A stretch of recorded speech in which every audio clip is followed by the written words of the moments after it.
Kahanga-hanga ang mga istorya ninyo, mga OFW sa Milan, Italy, naglilinis ng bahay at bodegero. Ngayon, successful entrepreneurs. You are an inspiration to all overseas Filipino workers here and abroad. Maraming salamat sa inyo for this inspiring exchange. Overseas Filipino Workers Month, and CNN Philippines is paying homage to these modern-day heroes. Today, we get to meet a couple who prove success is never impossible with hard work, sacrifice, and patience. Because of our vision, because of what we were fighting for, hindi kami nag-give up.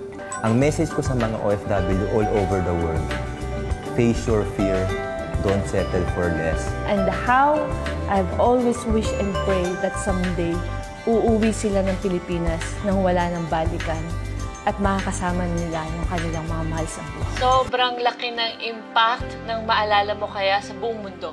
Because of MMK, parang nag-open yung gate for more opportunities, transformation, and hope para sa napakaraming mga OFW. Tanda mo, Ma'am Charo, yung sabi mo doon na how I wish na sana lahat ng mga OFWs nangarap ay maging kagaya na yung mag-asawa.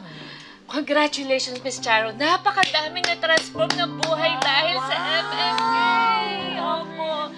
Yung pong aming tinayong free and rich revolution na naglalayo na sana lahat ng mga OFWs na umalis ang bansa, sana makagbalik ng free and rich na hindi na paproblemahin ng gobyerno sa reintegration. And from that time on, kami pong mag-asawa, hindi na tumigil pag-ikot sa iba't ibang parte ng mundo. Kung nasa inyo mga OFWs, andun din kami. Our mission is to make every OFWs an overseas Filipino winner. Yun! Galing! Ms. Charo Santos, in behalf of all the OF winners around the world, at sa lahat po ng mga overseas Filipino worker na nananaginip pa na makauwi ng ating bansang Pilipinas, maraming salamat po.